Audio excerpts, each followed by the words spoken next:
সূর্যকে অ্যাভয়েড করাটা তোর পক্ষে কিন্তু খুব ডিফিকাল্ট। গোটা পরিবার তোর সঙ্গে জড়িয়ে আছে, তাই কখনোই তুই ওকে পুরোপুরি ইগনোর করতে পারবি না। তাই জোর করে নিজেকে ডিট্যাচ করার চেষ্টাটা বন্ধ কর। কি বলতে চাইছো তুমি?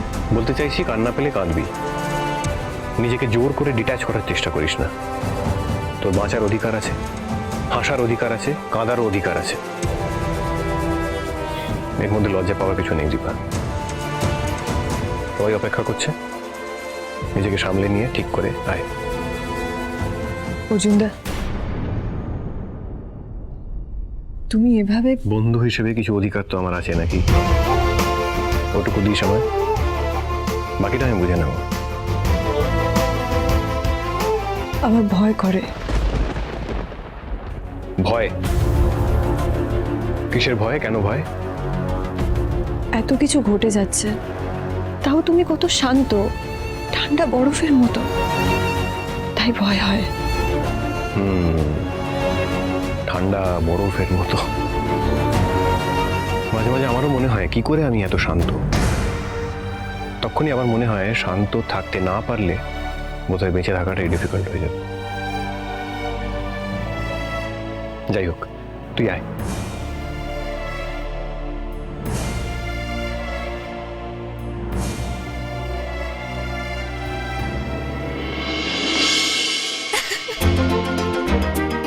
আমার কথা শুনে আপনার হাসি পাচ্ছে, আপনি হাসছেন। হ্যাঁ, হাসছি তো। কেন হাসছেন? আমি হাসছি কারণ আপনি ভয় পেয়েছেন। ভয়? হ্যাঁ, ভয় তো। আপনি এত টেনশন করছেন যে আপনি আমার কাছ থেকে পালাতে চাইছেন। লা লা লা লা লা, লা লা লা লা লা, লা লা লা লা। আপনি আবার গান গাইছেন? এরকম সিরিয়াস সিচুয়েশন গুলোতে আপনার গান কি করে আসে আমি তো বুঝি না। আমি তো এরকমই। আপনি কোনো কথা বলবেন না। আপনি জানেন লাইফে আমি কত আপস এন্ড ডাউনস দেখেছি? You can't even imagine. সব বিষয় শুধু ইয়ার্কি। কি মনে হয় আমি এখানে ইয়ার্কি মারতে এসেছি এত দূর? আপনার খারাপ লেগেছে তার জন্য সরি, কিন্তু আর একটা কথা নয়, এখানে আমি টাইম পাস করতে আসিনি। আমি আমার বাড়ি ছেড়ে, আমার পরিবার ছেড়ে, সবাইকে ছেড়ে চলে এসেছি আমি। ওরা আমাকে দূরে ঠেলে দিয়েছে। তবে হ্যাঁ, দোষ আমারও ছিল। দীপাকে না আমি এই বাড়িতে দেখতে চাই, না আমার জীবনে দেখতে চাই।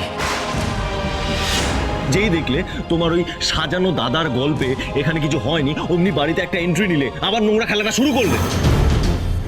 কিন্তু দূরে যখন একবার চলে এসেছি তখন একাই থাকবো আমি, কারোর কাছে ফিরে যাব না। ওদের কাছে ফিরে যাওয়ার ভুল আমি করবো না। একাই থাকবো আমি। স্যার আপনি কিছুই বোঝেন না। আপনি আমারও কথা বলছেন। আপনি কি জানেন আমার সম্পর্কে? একা মায়ের মেয়ে আমি।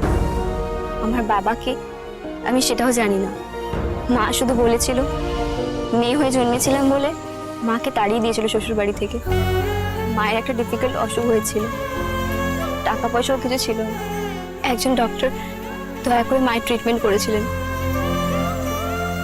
আর আমারও এমনই ভাগ্য যে মা কি সেটা ভালো করে বোঝার আগেই মা চলে গেল আমাকে একা ফেলে দিয়ে। ওয়েট, আপনি বললেন এগুলো যখন হয়েছে তখন আপনি অনেকটা ছোট ছিলেন। তাহলে এত সব কিছু আপনার কি করে মনে আছে? হ্যাঁ, মায়ের কথা বলতে গেলেই কেমন ভেসে যায়, তাই না? দেখুন, আমার প্রশ্নের উত্তর কিন্তু আপনি এখনো দেননি আমায়। ও হ্যাঁ, যিনি আমাকে মানুষ করেছেন, যাকে আমি বাবা বলি, তার কাছ থেকেই কিছুটা শোনা আমার। তাহলে তো আপনার ভাগ্য ভালো বলতে হয়। একজন অচেনা অজানা মানুষ আপনাকে রেস্কিউ করেছে, আপনার দায়িত্ব নিয়েছে, আপনাকে যত্ন করেছে, আপনাকে বড় করেছে। আপনাকে কথাগুলো বলার একটাই কারণ, সব কিছু থাকতো আপনি সব ছেড়ে এসেছেন, আর আমার সব কিছু আমাকে এমনিই ছেড়ে গেছে। তাই বলছি স্যার, দুঃখ কষ্ট সবার জীবনে থাকে, কিন্তু তার মানে এই নয় যে গুমড়ে গুমড়ে মরতে হবে। সেগুলোকে বড় করে দেখে গুমড়ে গুমড়ে শেষ হওয়ার কি কোনো মানে আছে? আমি বলছি নেই, ওই সব ননসেন্সরাই করে। কি? ফ্রেন্ডস।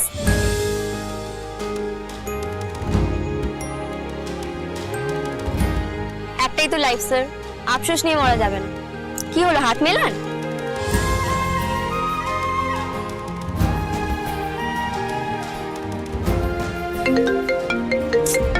এখনই ফোনটা আসতে হলো। বাবা, হ্যালো বাবা। হ্যাঁ, তুমি আসছো এখানে? আচ্ছা। আপনার বাবা বোধহয় এখানে আসছেন, তাই না? হ্যাঁ, আমি বলেছিলাম বাবাকে আসতে, কিন্তু এত তাড়াতাড়ি আসবে ভাবতে পারিনি। তবে চিন্তা করবেন না, সবাই মিলে এখানে ভিড় বাড়াবো না। আমি বাবার সাথেই ফিরে যাব। তবে জানি না আপনি যাযাবরের মতন এভাবে বাঁচবেন কিভাবে।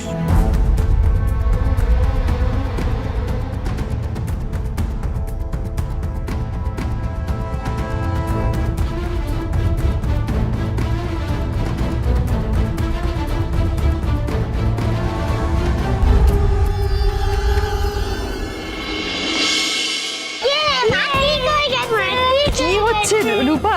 শোনা, শিশুটি তোমাকে বলেছিলাম না মা ঠিক হয়ে যাবে, কেমন চটপট ঠিক হয়ে গেল না? অর্জুন সব পারে। ওয়েলকাম ওয়েলকাম, এতক্ষণ আপনাদের জন্য অপেক্ষা করছিলাম। কি ব্যাপার ভিক্টর, তুমিও কি ওদের মতন বাচ্চা হয়ে গেলে? না মানে অ্যাকচুয়ালি পরিবেশটা একটু হালকা করতে চাইছি আর কি, জাস্ট মজা। দীপা তোমার মজা করার পাত্রী নয়, এরপরে এরকম সস্তার মজা করো না।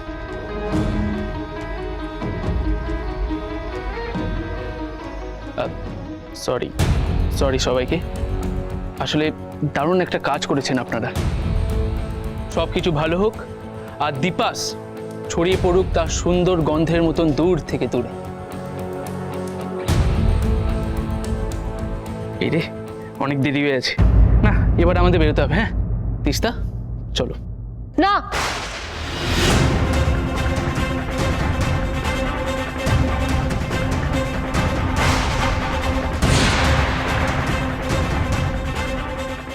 কি বললে? না মানে অত ভয় পেলে কেন তিস্তা?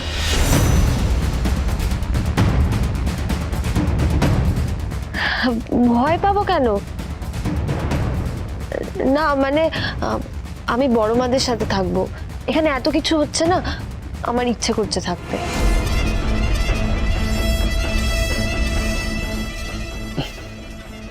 না তিস্তা, তোমার বাড়ির লোক আমাকে ভুল বুঝছে। অলরেডি আমাকে ছ্যাবলা ভেবেছিল আর আমাকে এখন বাজে ভাবছে।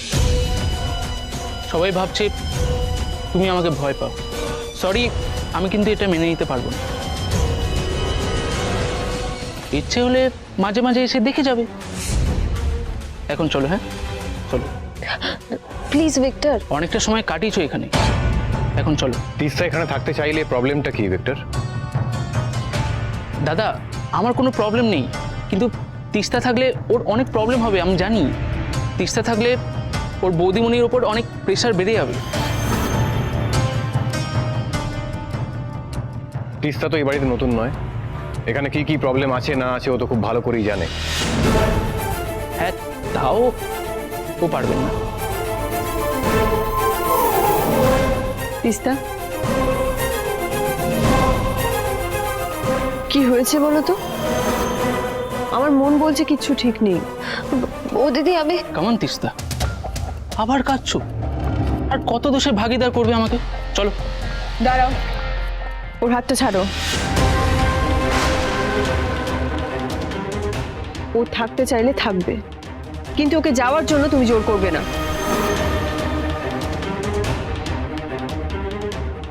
আরে জোর করা কি আছে? তোমার যদি ইচ্ছা হয় তুমি থাকবে, আমি কি না বলবো না? তুমি বলো তিস্তা, ভেবে ডিসিশন না। বড় তিস্তা,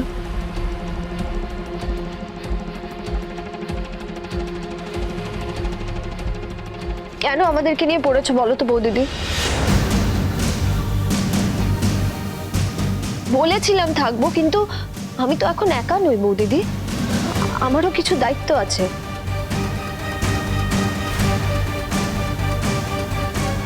তার উপর আমরা এখন মা বাবার কাছে আছি।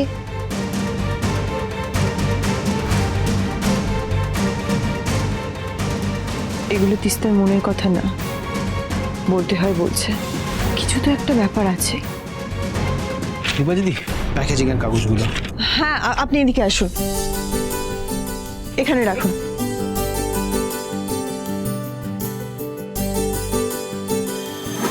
দেখুন মা, কোনটা ভালো লাগছে?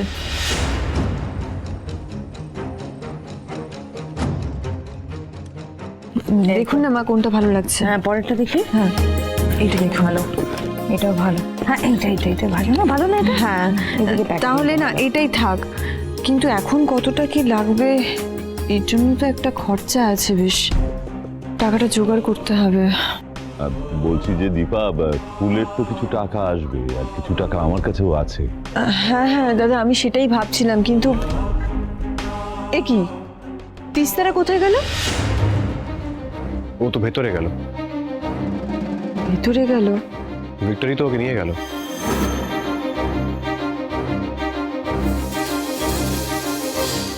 ইয়ে তো ভাবছিস? না না অর্জুনদা, আমার মনে হলো যেন তিস্তা। ওদের থাকতে দে নিজের মতন, আর কত কিছু নিয়ে ভাববি তুই।